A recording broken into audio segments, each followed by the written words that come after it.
Okay, so the news of the day. Manchester United are going to keep Harry Maguire on as their squad captain for the upcoming 22-23 season under new manager Erik Ten Hag. Wow, where do you start with this? Okay, so if we look at the top, this was supposed to be the summer of a hard reset at Manchester United. The club's after coming off one of their worst ever seasons in the Premier League. They finished sixth place, they narrowly avoid the Conference League, they concede 57 goals, more goals than relegated Burnley. And at the centre of that, at the heart of that defence, is your captain in Harry Maguire. Season from hell.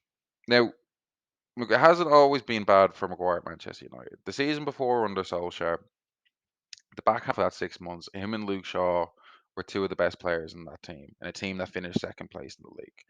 Among the many problems last season at United, and there obviously were many, was this defence clearly isn't good enough. Wan-Bissaka is not at that level. Victor Lindelof is not at that level. Maguire, while he's not an 80 million defender, while he's not in that bracket, he probably is a player that could play at the top half of a Premier League, play for a club in the top half of the Premier League, but he's not a Manchester United captain. It's just not him. And what do you do when you have a player like that? Well, you either sell him or you try and salvage him as a squad player. Or you try and just salvage and see what you have there. See if he can kind of regain the type of form that he showed in the season before against Solskjaer. Now, how you think you would do that, how you think Ten Hag would do that, is he would look at the squad and go, right, who are my candidates here that I'm going to give the armband to? Let's look at the top with Cristiano Ronaldo. The guy's not on tour at the moment because of family reasons. There's rumors continue to swirl that he's linked with Chelsea and that his agent Jorge Mendes is looking and knocking around clubs to see if there's a will and taker there for him. So you can't really give that guy the armband. Scott McTominay is another name that might be thrown out. Well, can you really say that he's going to be starting midfield week in, week out? Not really. If you're looking at thinking of bringing the likes of Frankie de Jong in, McTominay is a squad player. David De Gea is the most logical solution here. You give it to your longest standing player. You give it to the guy who was one of the player of the season last year. And while he's been up and down over the years, there was a sense last year with the Dean Henderson getting brought in that he might be able to challenge for the number one spot. De Gea quickly kind of made it known and through his form that that wasn't going to happen. So there's at least a player who has the experience at the club, is one of the better players in the team, and whose place is not challenged in the team, and you can make that guy your captain. But instead, you want to give it to Maguire and heap pressure on a guy that's desperately off on his form, in desperate need of a confidence boost. So it's just bewildering. And then furthermore, if you're linked with the likes of Alessandro Martinez, if this is a guy that you think, because realistically, there's only two types of players Manchester United should be signing. They should be signing players that are already world class, or they should be signing players that have the potential to become world class.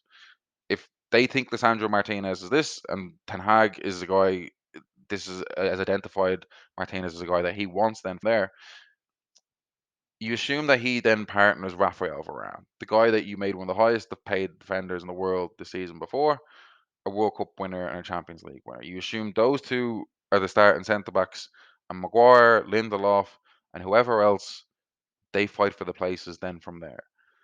But when you make Maguire your captain, you're just adding more unrest to an already chaotic situation at the club.